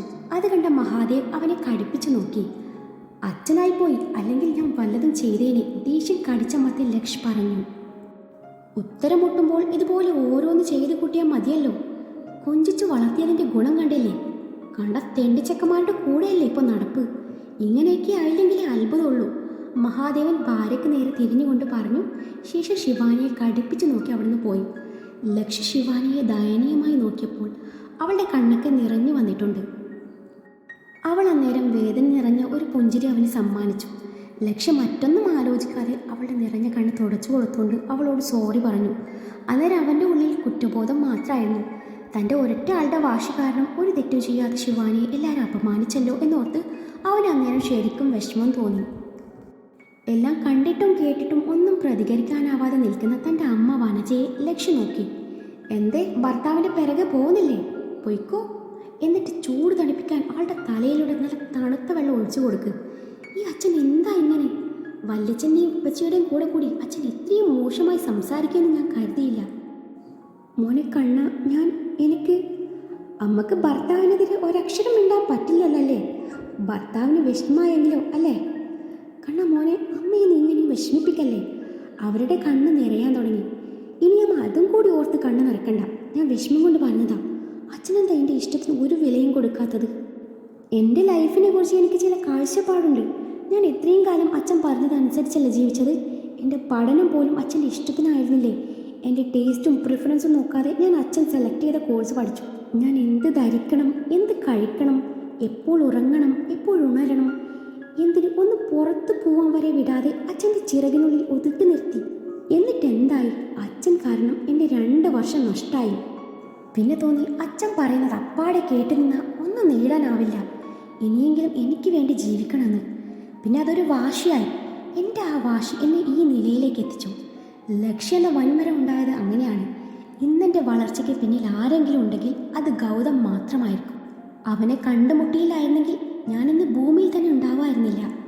അന്ന് വെറും വട്ടപൂജ ആയിരുന്ന ഞാൻ അവൻ്റെ വണ്ടി വിറ്റ് കിട്ടിയ പൈസ കൊണ്ടാണ് ബിസിനസ് സ്റ്റാർട്ട് ചെയ്യാൻ വേണ്ട പേപ്പേഴ്സൊക്കെ റെഡിയാക്കിയതും ലോണിന് അപേക്ഷിച്ചതും. ഇനീഷ്യൽ സ്റ്റേജിൽ ചിലവാക്കിയത് അവൻ്റെ പണമാണ്. അന്ന് അവൻ അത് ചെയ്തില്ലായിരുന്നെങ്കിൽ ഒരുപക്ഷെ ഞാൻ അവിടെയും വീണു പോയേനെ. അതാണ് അവൻ എൻ്റെ മേലിലും എൻ്റെ ഓഫീസിലും അത്രയും അധികാരം ഞാൻ കൊടുത്തത്. അവനെയാണ് തെണ്ടിച്ചക്കൻ എന്ന് പറഞ്ഞ് അച്ഛൻ ഇൻസൾട്ട് ചെയ്തത്. അവൻ കഴിഞ്ഞിട്ടേ ഉള്ളൂ മറ്റാർക്കും അവിടെ അധികാരം. കാരണം ഞാൻ ഇന്നത്തെ നിലയിലെത്താൻ വേണ്ടി അവൻ്റെ വിയർപ്പും കൂടി അവിടെ ഒരുപാട് വീണിട്ടുണ്ട്. എൻ്റെ മോനെ നീ ഇത് എത്രാമത്തെ തവണയാണ് പറയുന്നത്? പറയണമ്മ, ഇല്ലെങ്കിൽ നമ്മളൊക്കെ അത് മറന്നു പോവും. ലക്ഷ്യൻ്റെ കണ്ണ് നിറയുന്നത് ശിവാനി ശ്രദ്ധിച്ചു. ഇപ്പം ഞാൻ 100% സാറ്റിസ്ഫൈഡ് ആണ്. ഒരു ടൈം കഴിഞ്ഞാൽ മക്കൾക്ക് ഫ്രീഡം കൊടുക്കണം. അത് കിട്ടാഞ്ഞിട്ടാണല്ലോ ഞാനിപ്പോൾ ഒറ്റയ്ക്ക് ജീവിക്കേണ്ടി വന്നത്. അച്ഛന് വാശിയാണെങ്കിൽ എനിക്കുണ്ട് വാശി. എൻ്റെ ലൈഫ് എങ്ങനെ ജീവിച്ച് തീർക്കണം എന്നെനിക്ക് നന്നായിട്ടറിയാം. ഇവിടെയുള്ള ആരുടെയും സഹായം ഇല്ലാതെയാണ് ലക്ഷ്യ ഇത്രയും വളർന്നത്. ഇനിയും അങ്ങനെ തന്നെ ആയിരിക്കും. ലക്ഷ്യ തൻ്റെ ഉള്ളിലെ വിഷമം തുറന്നു പറഞ്ഞു. മോനെ, അമ്മയെ വിഷമിപ്പിക്കാൻ പറഞ്ഞതല്ല, എൻ്റെ വിഷമം കൊണ്ട് പറഞ്ഞു പോയതാ. ശിവാനി ഇതൊക്കെ കേട്ട് എന്ത് ചെയ്യണമെന്ന് അറിയാത്ത അവസ്ഥയിലായിരുന്നു. അവൾക്ക് എങ്ങനെയെങ്കിലും ഇവിടെ നിന്ന് പോയാൽ മതിയെന്നായി. ശിവാനിയുടെ കാര്യം ഓർമ്മ വന്ന ലക്ഷ് അമ്മയ്ക്ക് അവളെ പരിചയപ്പെടുത്തി. പിന്നെ അമ്മ, ഇത് ശിവാനി. എൻ്റെ ലക്ഷ്യം മുഴുവനാക്കിയില്ല. അമ്മയോട് കള്ളം പറയാൻ അവൻ്റെ മനസ്സ് അനുവദിച്ചില്ല. എനിക്കറിയാം എൻ്റെ മരുമോളല്ലേ, എന്നാലും അമ്മയെ അറിയിക്കാതെ എൻ്റെ മോൻ കെട്ടിയല്ലേ. ഒന്ന് വിളിച്ചിരുന്നേൽ അമ്മ വന്ന് അനുഗ്രഹിക്കായിരുന്നില്ലേ എന്നും പറഞ്ഞ് ശിവാനിയെ ചേർത്ത് പിടിച്ചു. സുന്ദരിയാണ് കേട്ടോ എൻ്റെ മോള്, അമ്മക്ക് ഒത്തിരി ഇഷ്ടമായി. നന്നായി വരും എന്നും പറഞ്ഞ് അവരവളെ അനുഗ്രഹിച്ചു. അന്നേരം ശിവാനി ലക്ഷ്മി ഒന്ന് നോക്കി. അന്നേരമാണ് ശിവാനിയുടെ താലിമാല അഴിഞ്ഞു കിടക്കുന്നത് വനജ കാണുന്നത്. അതുകൊണ്ട് അവർ വെപ്രാളത്തോടെ പറഞ്ഞു, അയ്യോ ദേ മോളുടെ താലി അഴിഞ്ഞു വീണ് കിടക്കുക. എന്താ കണ്ണ, നീ ഇത് ശ്രദ്ധിച്ചിരുന്നില്ലേ? താലി ഈ ചരടിൽ നിന്ന് മാറ്റിയില്ല അല്ലേ, അത് അഴിഞ്ഞത്. അപ്പോഴാണ് അഴിഞ്ഞു കിടക്കുന്ന താലി ലക്ഷ്യം ശിവാനിയും കാണുന്നത്. ശിവാനി താലി കയ്യിൽ പിടിച്ചു ലക്ഷ്മണൊന്ന് നോക്കി. എന്താ കുട്ടിയത്? കണ്ണൻ്റെ കൈ കൊടുക്ക്, അവൻ അണിയിച്ചു തന്നോളും. അതൊന്നും കുഴപ്പമില്ല അമ്മ, ഞാൻ വീട്ടിൽ പോയി കെട്ടിക്കോളാം. അത് പറ്റില്ല. കഴിഞ്ഞ ദിവസം അണിയിച്ച താലി ഇത്രയും പെട്ടെന്ന് അഴിഞ്ഞു വീഴുക എന്ന് വെച്ചാൽ അതത്ര നല്ലതല്ല. കണ്ണ, നീ ആ കുട്ടിയുടെ കയ്യിൽ നിന്ന് താലി വാങ്ങി കെട്ടിക്കൊടുത്തേ. അമ്മയ്ക്കും കാണാമല്ലോ എൻ്റെ മോൻ്റെ താലി കെട്ട്. വനജ അത് പറഞ്ഞപ്പോൾ ലക്ഷ്മി അമ്മയെ എതിർക്കാൻ പറ്റിയില്ല. അവൻ അവളുടെ കയ്യിൽ നിന്നും മഞ്ഞച്ചരടിൽ കോർത്ത് ആ താലി വാങ്ങിച്ചതും ശിവാനി വേണ്ട എന്ന പോലെ തലയനക്കി. വേഗം കെട്ടിടാ, അച്ഛൻ ഇപ്പോൾ എന്നെ അന്വേഷിക്കും. വനജ തിടുക്കം കൂട്ടി. വേറെ വഴിയില്ലാതെ ലക്ഷ് ശിവാനിയുടെ കഴുത്തിലേക്ക് ആ താലി ചാർത്തി കൊടുത്തതും ശിവാനിയുടെ കണ്ണ് നിറഞ്ഞു തോന്നി. എന്തൊക്കെയാണ് ഇന്നൊരു ദിവസം കൊണ്ട് തൻ്റെ ജീവിതത്തിൽ സംഭവിക്കുന്നത് എന്നറിയാതെ ശിവാനി ശില പോലെ നിന്നു. ഇനി ഒരിക്കലും ഇതഴിയാതെ നോക്കണേ മോളെ, വനജ പറഞ്ഞു. ലക്ഷ്മി ശിവാനിയുടെ മുഖം കണ്ടതും വിഷമം തോന്നി. അവളുടെ നിറഞ്ഞ കണ്ണ് കാണാൻ കഴിയാതെ അവൻ ഇല്ലാത്ത കോളിൻ്റെ പേരും പറഞ്ഞ് അവിടെ നിന്ന് മാറി നിന്നു. മോള് വാ, അവിടെ കണ്ണൻ്റെ ചെറിയച്ഛനും ചെറിയമ്മയും വലിയമ്മയും ഒരപ്പച്ചും കൂടിയുണ്ട്. അവരൊക്കെ അമ്മയുടെ ടീംസാണ്, പേടിക്കണ്ട. കണ്ണൻ അവർക്ക് വലിയ കാര്യമാണ്. പിന്നെ കണ്ണൻ്റെ അച്ഛനും വല്യച്ഛനും മൂത്ത അപ്പച്ചും മാത്രമാണ് മറ്റേ ടീമിലുള്ളത് എന്നും പറഞ്ഞു വനജ ബാക്കിയുള്ളവർക്ക് ശിവാനിയെ പരിചയപ്പെടുത്തി. അങ്ങനെ എല്ലാവരോടും യാത്ര പറഞ്ഞ് ശിവാനിയും ലക്ഷ്യം അവിടെ നിന്ന് പെട്ടെന്ന് ഇറങ്ങി. വണ്ടിയിൽ ഒന്നും മിണ്ടാതെ ഇരിക്കുന്ന ശിവാനിയെ ലക്ഷ് പാളി നോക്കി. ആളിൻ്റെ കരച്ചിൽ ഇതുവരെ അടങ്ങിയില്ല എന്നറിഞ്ഞ ലക്ഷ് വണ്ടി ഒതുക്കി നിർത്തി. ശിവാനി, സോറി, താനിങ്ങനെ കരയല്ലേ, ഇങ്ങ് വാ, ഞാൻ തന്നെ ആ താലി അഴിച്ചു മാറ്റിയേക്കാം എന്നും പറഞ്ഞ് അവളുടെ നേരെ അടുത്തതും അവൾ ഒന്നും മിണ്ടാതെ അവൻ്റെ കൈ കുഴഞ്ഞെറിഞ്ഞു. വേണ്ട, അത് അഴിക്കണ്ട, ശിവാനി ദേഷ്യത്തോടെ പറഞ്ഞു. അത് പറ്റില്ല, ഇനി അതിൻ്റെ പേര് വീണ്ടും ഒരു ഇഷ്യൂ ഉണ്ടാവാൻ പാടില്ല, അത് അഴിച്ചെടുത്തേക്ക്. സാറ് പേടിക്കണ്ട, ഞാൻ ഈ താലിയുടെ പേരിൽ സാറിന് മുന്നിൽ അവകാശം പറഞ്ഞൊന്നും വരില്ല, ഞാനത് പിന്നെ അഴിച്ചെടുത്തോളാം. ശിവാനി, ഞാൻ പ്ലീസ് സാർ, നല്ല തലവേദന, ഒന്ന് പെട്ടെന്ന് പോവാൻ നോക്ക്. വീട്ടിൽ കൊണ്ടുവരട്ടെ? ലക്ഷ് ചോദിച്ചു. വേണ്ട, ഈ കോലത്തിൽ എനിക്കിനി വയ്യ, എനിക്ക് അച്ഛനോട് കള്ളം പറയാൻ വയ്യ. പിന്നെ? എനിക്കറിയില്ല. അവൾ കണ്ണടച്ചിരുന്നു. പെട്ടെന്ന് എന്തോ ഒന്ന് ഓർത്ത പോലെ അവൾ അണിഞ്ഞിരുന്ന ഓർണമെൻറ്റ്സ് ഒക്കെയും അവിടെ നിന്ന് ഊരിക്കൊടുത്തു. എനിക്കിതണിയാൻ ആഗ്രഹം ഉണ്ടായിട്ടൊന്നും അണിഞ്ഞതല്ല, സാറിൻ്റെ വൈഫായിട്ടാണല്ലോ അഭിനയം, അപ്പോൾ പിന്നെ ഞാനായിട്ട് കുറയ്ക്കേണ്ടെന്ന് കരുതി. സാറിൻ്റെ അച്ഛൻ പറഞ്ഞ ആ നിമിഷം തന്നെ ഇത് സാറിൻ്റെ കയ്യിൽ ഊരി തന്നിട്ട് അവിടെ നിന്ന് ഇറങ്ങി ഓടാൻ തോന്നിയതാ. പിന്നെ കരുതി സാറിനെ വിശ്വസിച്ച് ഏൽപ്പിച്ച റോള് ഭംഗിയാക്കേണ്ടത് എൻ്റെ കടമയാണെന്ന്. ഇതുപോലൊരു ഫാമിലിയിലേക്കാണെന്ന് അറിഞ്ഞുകൊണ്ട് എന്തിനാ സാർ എന്നെ ഇങ്ങനെ വേഷം കെട്ടിച്ച് കൊണ്ടുവന്നത്? അവരെന്തൊക്കെയാണ് എന്നെക്കുറിച്ച് പറഞ്ഞത്? Below poverty line. സത്യം പറഞ്ഞാൽ ഞങ്ങൾ എബോവ് പോവേർട്ടി ലൈൻ തന്നെയാണ്. അച്ഛനൊരു ബാങ്കിൽ മാനേജറായിരുന്നു. അസുഖം വന്നത് പിന്നെയാ ഞങ്ങളുടെ സ്ഥിതി മോശമായത്. സാറിൻ്റെ അച്ഛൻ കളിയാക്കില്ലേ ഞാൻ വെറും ഡിഗ്രി ആണെന്ന്? എൻ്റെ അച്ഛൻ പഴയ പോലെ ഉണ്ടായിരുന്നെങ്കിൽ ഞാൻ കുറഞ്ഞതൊരു PhD എങ്കിലും നേടിയാനേ. ഇനിയും ഞാൻ മനസ്സ് വെച്ചാൽ അതല്ല അതിന് മുകളിൽ വരെ എത്തിയെന്ന് വരാം. പണത്തിന് മാത്രമേ ഞങ്ങൾക്ക് ഇത്തിരി കുറവുള്ളൂ, അഭിമാനത്തിന് ഒരു കുറവില്ല. അവൾ അത്രയും വലിയൊരു സംഭവമാണെങ്കിൽ അവളെ അങ്ങ് കെട്ടിയാൽ പോരായിരുന്നോ? എങ്കിൽ എനിക്കിതൊക്കെയും കേൾക്കണമായിരുന്നോ? അവൾ അന്നേരം കരഞ്ഞു പോയിരുന്നു. എന്ത് ചെയ്യാം ശിവാനി, എൻ്റെ സങ്കല്പത്തിലുള്ള പെണ്ണിന് അവളുടെ രൂപമല്ലായിരുന്നു. എനിക്ക് വേണ്ടത് ഒരു പാവം പൂച്ചക്കുഞ്ഞ്. ആരെന്ത് പറഞ്ഞാലും അതൊക്കെ കേട്ട് നിന്ന് കരഞ്ഞ് മൂക്ക് പിഴിഞ്ഞ് അവസാനം ആ ദേഷ്യം മൊത്തം എൻ്റെ നെഞ്ചത്ത് തീർക്കുന്ന ഒരു സുന്ദരി കൊച്ച്. എന്നെ കളിയാക്കിയതാണോ സാർ? ഞാൻ എൻ്റെ സങ്കല്പം പറഞ്ഞതാ ശിവാനി. പിന്നെ ശിവാനിയുടെ അത്ര മുടിയും വേണം കേട്ടോ. എനിക്കിഷ്ടമായി കേട്ടോ. ലക്ഷ്യ പറഞ്ഞത് കേട്ട ശിവാനി കടുപ്പിച്ച് ചോദിച്ചു. എന്ത്? അല്ല, ശിവാനിയുടെ ഈ മുടിയേ? ലക്ഷ്യ ചിരി ഉള്ളിലൊതുക്കിക്കൊണ്ട് പറഞ്ഞു. അവളുടെ അവസ്ഥ മനസ്സിലാക്കിയ ലക്ഷ് അവളെയും കൊണ്ട് അവൻ താമസിക്കുന്ന വീട്ടിലേക്കാണ് പോയത്. അവൾക്ക് മുറി കാട്ടിക്കൊടുത്തു. ലക്ഷ്യം മുറി വിട്ടിറങ്ങാൻ നേരാണ് അവൾ പറയുന്നത് ചേഞ്ച് ചെയ്യാൻ ഡ്രസ്സ് വേണമെന്ന്. ഈ പാതിരാത്രിക്ക് താൻ ഇവിടുന്ന് പോയി ഇവൾക്ക് മാറിയെടുക്കാനുള്ള ഡ്രസ്സ് സംഘടിപ്പിക്കും എന്നോർത്ത ലക്ഷ്യനോട് ശിവാനി ദേഷ്യത്തിൽ പറഞ്ഞു. നിങ്ങളുടെ എക്സിൻ്റെയും വൈൻ്റെയൊന്നും എനിക്ക് പറ്റില്ല, എനിക്ക് പുതിയത് വേണം. ശിവാനി ലക്ഷ്യൻ്റെ വീട്ടുകാരെ അപമാനിച്ച ദേഷ്യം മുഴുവനും അവനോട് തീർത്തു. അത് കേട്ട ലക്ഷ് ഒന്നും മിണ്ടാതെ അവിടെ നിന്ന് ഇറങ്ങി തൻ്റെ മുറിയിൽ ചെന്ന് തൻ്റെ ഒരു ഷോർട്ട്സും ഒരു ബനിയനും എടുത്തു കൊണ്ടുവന്ന് ശിവാനിക്ക് കൊടുത്തിട്ട് പറഞ്ഞു, തൽക്കാലം ഇത് വെച്ച് അഡ്ജസ്റ്റ് ചെയ്യും. എനിക്ക് നിലവിൽ എക്സും വൈയൊന്നും ഇല്ല. വേണമെങ്കിൽ നിന്നെ ആ സ്ഥാനത്തേക്ക് ഇട്ടേക്കാം. എന്തേ? കുറേ നേരമായി മനുഷ്യൻ സഹിക്കുന്നു. കൂടുതൽ കിടന്ന് ഷോ കാണിച്ചാലേ എനിക്ക് നിന്നെ എന്താണ്ടൊക്കെയോ ചെയ്യണമെന്ന് തോന്നും. വെറുതെ എന്നെ വാശി കയറ്റില്ലേ. ഒന്നുമില്ലേലും ഇന്ന് നമ്മുടെ ഫസ്റ്റ് നൈറ്റ് അല്ലേ ഭാര്യ? ആദ്യം സിന്ദൂരം, പിന്നെ താലികെട്ട്. വെറൈറ്റി എന്ന് പറഞ്ഞാൽ ഇതാണ്. അപ്പോൾ ശിവാനി കുട്ടി പെട്ടെന്ന് ഈ ഡ്രസ്സൊക്കെ മാറ്റി എൻ്റെ ഡ്രസ്സിട്ട് നിൽക്കുമോ? ഒന്നും ഇടാതെ നിൽക്കുമോ? എന്താന്ന് വെച്ചാൽ ചെയ്യും, ഞാൻ ഇപ്പോൾ വരാം എന്നും പറഞ്ഞ് അവളെ പാളി നോക്കി മുറി വിട്ടിറങ്ങി. അവനറിയായിരുന്നു അവളെ ഒന്ന് ഒതുക്കാൻ ഇതേ ഒരു വഴിയുള്ളൂ എന്ന്. അത് കേട്ട് ശിവാനി ഉമിനീരിറക്കിപ്പോയി. അവൾ പെട്ടെന്ന് ഡോർ ക്ലോസ് ചെയ്ത് എങ്ങനെയൊക്കെയോ നേരം വെളുപ്പിച്ചു. പിറ്റേന്ന് രാവിലെ തന്നെ ശിവാനിയെ ലക്ഷ് അവളുടെ വീട്ടിലേക്ക് കൊണ്ടുവിട്ടിരുന്നു. അവനിൽ നിന്നും ഒരു നന്ദി വാക്ക് പോലും സ്വീകരിക്കാതെ അവൾ പോയപ്പോൾ ലക്ഷ്മിന് ചെറിയ വിഷമം തോന്നി. പിന്നീടുള്ള ഒരാഴ്ചക്കാലം ശിവാനി ഓഫീസിലേക്ക് വന്നതേയില്ല. CCTVയിൽ കൂടി ലക്ഷ്യൻ്റെ കണ്ണുകൾ ഓരോ ദിവസവും ശിവാനിക്ക് വേണ്ടി അലഞ്ഞു നടന്നു. മനസ്സിൽ എവിടെയോ ഒരു കുഞ്ഞു നൊമ്പരം. അവളുടെ പ്രസൻസ് തൻ്റെ മനസ്സ് ആഗ്രഹിക്കുന്നത് പോലെ. കണ്ണടച്ചാൽ കാണുന്നത് നിഷ്കളങ്കമായ ആ നോട്ടവും ഇടയ്ക്കിടെ ആ തുറച്ചുള്ള നോട്ടവും. എന്തായിരുന്നു അവൾക്ക് പറ്റിയിട്ടുണ്ടാവുക? ഇവിടെ അവൾ വന്നിട്ട് കുറച്ച് നാളെ ആയുള്ളൂ. അതുകൊണ്ട് ആരുമായും അവൾ അധികം കമ്പനിയില്ല എന്നവൻ അറിഞ്ഞിരുന്നു. അന്നത്തെ തിരക്കിനിടയിൽ ഫോൺ നമ്പറും ചോദിച്ചില്ല. ലക്ഷ്മി ആകെ ഭ്രാന്ത് പിടിക്കുന്ന പോലെ തോന്നി. ആർക്കു വേണ്ടിയും പിടയാത്ത തൻ്റെ നെഞ്ചിൽ അവൾക്ക് വേണ്ടി എന്തിനെന്നറിയാതെ പിടയുന്നുണ്ടെന്നറിഞ്ഞ ലക്ഷ് അതിൻ്റെ ഉത്തരം കിട്ടാതെ ആകെ അസ്വസ്ഥനായി. തനിക്ക് ഒന്നിലും ശ്രദ്ധ ചെലുത്താൻ പറ്റുന്നില്ല എന്നറിഞ്ഞ ലക്ഷ് ദേഷ്യത്തിൽ അവിടെയുള്ള ഫയൽസൊക്കെയും വലിച്ചെറിഞ്ഞു. അപ്പോഴാണ് ഗൗതം കൊടുത്ത ശിവാനിയുടെ ഫുൾ ഡീറ്റെയിൽസ് അടങ്ങുന്ന ഫയൽ അവൻ അതിൽ കാണുന്നത്. അത് കയ്യിലെടുത്തവൻ അതിലൊന്ന് കണ്ണോടിച്ചു. ശിവാനി മോഹൻ, വയസ്സ് 22, അച്ഛൻ Mohandas, former manager at dash bank, അമ്മ ഷൈനി, ഇപ്പോൾ ജീവിച്ചിരിപ്പില്ല, അനിയൻ Shravan, 10th standard, educational qualification degree, MBA second ഇയറിൽ പഠിക്കുന്ന ടൈമിലാണ് അച്ഛന് അസുഖം പിടിപെടുന്നത്. അതുകൊണ്ട് പഠിത്തം അവസാനിപ്പിച്ചു. ഇവനിതെന്താ കഥ എഴുതിയതാണോ? ലക്ഷ്യം മനസ്സിൽ പറഞ്ഞു. ആ ഒരു രീതിയിലായിരുന്നു ഡീറ്റെയിൽസ് ഉണ്ടായിരുന്നത്. അവളുടെ അച്ഛൻ്റെയും അമ്മയുടെയും നാട്, ഫാമിലി ഡീറ്റെയിൽസ്, അവളുടെ സ്കൂൾ, കോളേജ് ലൈഫ്, അവൾ വളർന്ന സാഹചര്യം, അങ്ങനെ കുറച്ച് കാര്യങ്ങൾ കൂടി അതിലുണ്ടായിരുന്നു. അപ്പോഴാണ് ലക്ഷ്യൻ്റെ അമ്മയുടെ കോൾ വരുന്നത്. അവന് കോൾ അറ്റൻഡ് ചെയ്ത് സംസാരിക്കാൻ തുടങ്ങി. ആ അമ്മേ, എന്താ പതിവില്ലാതെ ഈ നേരത്തൊരു കോൾ? എനിക്ക് നിന്നെ വിളിക്കാൻ നേരവും കാലവും നോക്കണോ കണ്ണാ? സാറിന് ഞാൻ വിളിച്ചത് ബുദ്ധിമുട്ടായെങ്കിൽ വെച്ചേക്കാം. ഓ, പറഞ്ഞ് തിരിച്ചെടുത്തു. എന്താ വനജ മാഡത്തിൻ്റെ സംസാരത്തിലൊരു തിളക്കം? കണവൻ ഇന്ന് ബ്രേക്ക്ഫാസ്റ്റ് നന്നായിരുന്നു എന്ന് പറഞ്ഞു കാണുമല്ലേ? എൻ്റെ അമ്മയ്ക്ക് സന്തോഷിക്കാൻ അത് മതിയല്ലോ. എൻ്റെ അമ്മ എങ്ങനെ സാധിക്കുന്നു അച്ഛനെ എങ്ങനെ സ്നേഹിക്കാൻ? അമ്മക്ക് വല്ല അവാർഡും തരണം. ഒന്ന് പോടാ കണ്ണാ.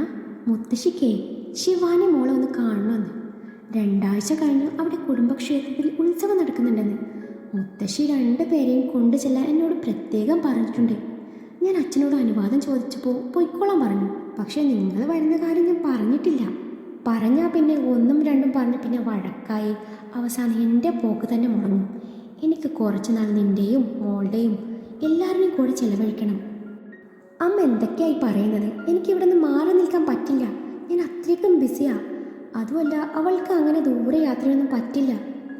മോനെ കണ്ണ, എന്താടാ, നിങ്ങളുടെ കല്യാണം കഴിഞ്ഞിട്ട് 10 ദിവസമല്ലേ ആയുള്ളൂ, എന്നിട്ടിപ്പോൾ? എൻ്റെ അമ്മ, അതൊന്നുമല്ല. അവൾക്ക് അങ്ങനെ ദൂരെ യാത്ര ചെയ്തൊന്നും ശീലമില്ല. പിന്നെ വോമിറ്റിംഗ്, തലവേദന, അതൊക്കെയായി 2 ദിവസം ആ വകയിൽ പോയി കിട്ടും. അതുകൊണ്ട് വേണ്ട അമ്മ, ഞങ്ങൾ പിന്നീട് ഒരിക്കൽ പോയിക്കോളാം. അമ്മ പോയിട്ട് വന്നോളൂ. അങ്ങനെയൊന്നും ഉണ്ടാവില്ല കണ്ണ, നിങ്ങൾ സാവധാനത്തിൽ വന്നാൽ മതിയടാ. ഇടയ്ക്ക് വണ്ടി നിർത്തി ഒന്ന് റിലാക്സ് ഒക്കെ ആയാൽ ആ പ്രശ്നം ഉണ്ടാവില്ല. നീ നോക്കിക്കോ. പിന്നെ നമ്മൾ കുറച്ച് ദിവസം അവിടെ ഉണ്ടല്ലോ. മുത്തശ്ശിയോട് ഞാൻ വരാമെന്ന് പറഞ്ഞു പോയടാ. നീ മോളെ കയ്യിൽ ഫോൺ കൊടുത്തേ, ഞാൻ സംസാരിക്കാം മോളോട്. അമ്മ, ഞാനിപ്പോൾ ഓഫീസിലാണ്, അവളിന്ന് ലീവാ. അതെന്താടാ? അത് അവൾക്ക് നല്ല ക്ഷീണം ഉണ്ടെന്ന് പറഞ്ഞു. പിന്നെ ഞാൻ കരുതി വീട്ടിലിരുന്നോട്ടേന്ന്. കണ്ണാ, അതൊരു പാവം കുട്ടിയാ. നിന്റെ കുരുത്തക്കേടൊന്നും അതിനോട് കാണിക്കല്ലേ. അല്ല, എന്നിട്ട് അതിനെ വീട്ടിൽ ഒറ്റക്കാക്കി നീ ഇങ്ങോട്ട് പോന്നൂല്ലേ? അയ്യോ അമ്മ കരുതും പോലെ ഒന്നുമല്ല. ലക്ഷ്യം താൻ പറഞ്ഞതിൻ്റെ അബദ്ധം പിന്നീടാണ് മനസ്സിലായത്. അവനത് തിരുത്താൻ നോക്കി. ഈ അമ്മ എന്താ എല്ലാത്തിനും ഡബിൾ മീനിങ് കാണുന്നത്? ആകെ നാണക്കേടായി അവന് മനസ്സിൽ പറഞ്ഞു. ആ ശരി ശരി, ഞാൻ വെക്കുക. ഞാൻ മുത്തശ്ശിയോട് വരാമെന്ന് സമ്മതിച്ചു പോയി. അതുകൊണ്ടേ ഈ വരുന്ന ചൊവ്വാഴ്ചയല്ല, അതിന് തൊട്ട് പിന്നിലെ ചൊവ്വാഴ്ച നമ്മളിവിടുന്ന് തറവാട്ടിലേക്ക് പോകുന്നു. നിങ്ങനെ എതിരൊന്നും പറയാൻ നിൽക്കണ്ട, കേട്ടല്ലോ. അമ്മ ആഗ്രഹിച്ചു പോയടാ. അതും പറഞ്ഞ് അവർ കോൾ അവസാനിപ്പിച്ചു. ലക്ഷ്യാണെങ്കിൽ ആകെ പെട്ടിരിക്കുന്ന അവസ്ഥയിലായി എന്ന് വേണം പറയാൻ. ഇനിയും അവളുടെ അരികിൽ സഹായം ചോദിച്ചു പോയാൽ അവൾ എങ്ങനെ പ്രതികരിക്കും? കാര്യങ്ങൾ കുറച്ച് ബുദ്ധിപരമായി കൈകാര്യം ചെയ്യണം. അവൾക്ക് ചെറിയൊരു കുരുക്കിട്ടിട്ട് വേണം ഇനി സഹായം ചോദിക്കാൻ. അതിനെന്താ ചെയ്യുക എന്ന് ആലോചിക്കുമ്പോഴാണ് ഗൗതം വിളിക്കുന്നത്. എടാ ഗൗതം, ഞാൻ പറഞ്ഞ കാര്യങ്ങൾ നീ അന്വേഷിച്ചോ? അവളെക്കുറിച്ച് എന്തെങ്കിലും അറിഞ്ഞോ? ലക്ഷ്മി ശിവാനിയുടെ കാര്യം അറിയാൻ തിടുക്കമായി. അറിഞ്ഞു. അവളുടെ അച്ഛന് പെട്ടെന്ന് അസുഖം കൂടി. ഇപ്പോൾ ഹോസ്പിറ്റലിൽ അഡ്മിറ്റഡ് ആണ്. പെട്ടെന്ന് ഓപ്പറേഷൻ വേണമെന്ന്. അവൾ ഓപ്പറേഷൻ തുകയായ 2 ലക്ഷം ഉണ്ടാക്കാൻ നെട്ടോട്ടം ഓടുവാണെന്ന് അറിഞ്ഞത്. ശരിക്കും ലക്ഷ്യൻ്റെ വാക്കുകളിൽ സന്തോഷം പ്രകടമായിരുന്നു. എടാ മഹാപാപി, നീ ഇത് കേട്ട് സന്തോഷിക്കുകയാണോ? ലക്ഷ്യൻ്റെ ഉള്ളിലെ സന്തോഷം മനസ്സിലാക്കിയ ഗൗതം അവനോട് ചോദിച്ചപ്പോൾ ലക്ഷ്യ നേരത്തെ തൻ്റെ അമ്മ വിളിച്ച കാര്യവും തൻ്റെ മനസ്സിൽ തോന്നിയ ഐഡിയയും പറഞ്ഞു. എന്താ നിന്റെ ഉദ്ദേശം? ജീവിതകാലം മുഴുവൻ അവളെ എങ്ങനെ ഭാര്യയായി അഭിനയിച്ച് കൂടെ കൂട്ടാണെന്നോ? അതൊന്നും എനിക്കറിയില്ല. എനിക്ക് കുറച്ച് നാളത്തേക്ക് അവളെ വേണം. അവൾ വരാൻ തയ്യാറായില്ലെങ്കിൽ അതിനാണ് നമ്മൾ അവളുടെ അച്ഛൻ്റെ ഓപ്പറേഷനും പണം കൊടുത്ത് സഹായിക്കുന്നത്. പിന്നെ എന്ത് വേണം എന്ന് എനിക്കറിയാം.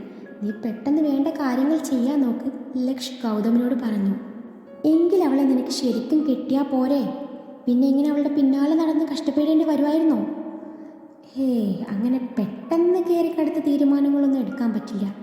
ഞാൻ ആദ്യം അവളെ വിശദമായി ഒന്ന് പഠിക്കട്ടെ. എന്നിട്ട് എനിക്ക് പറ്റിയതാണെന്ന് തോന്നിയാൽ അങ്ങ് കെട്ടിയേക്കാമല്ലേ? നീ പറഞ്ഞാൽ എനിക്ക് എതിരഭിപ്രായമൊന്നുമില്ലാന്ന് അറിയാലോ. ഓ, എന്തൊരു സ്നേഹം! അല്ലാതെ അവളെ പിരിയാൻ വയ്യാഞ്ഞിട്ടല്ല. എനിക്ക് ചിലത് മനസ്സിലാവുന്നുണ്ട്.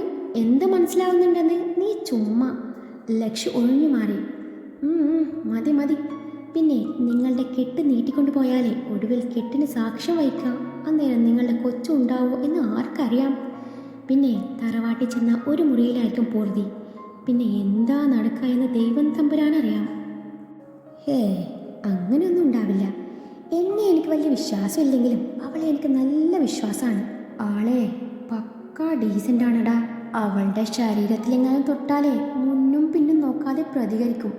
ഇനി ഏത് കൊമ്പനായാലും. നിനക്കും കിട്ടിയിരുന്നോ? എന്ത് തലോടൽ? എനിക്കോ? അതിനവളെ ഒന്നുകൂടി ജനിക്കണോ?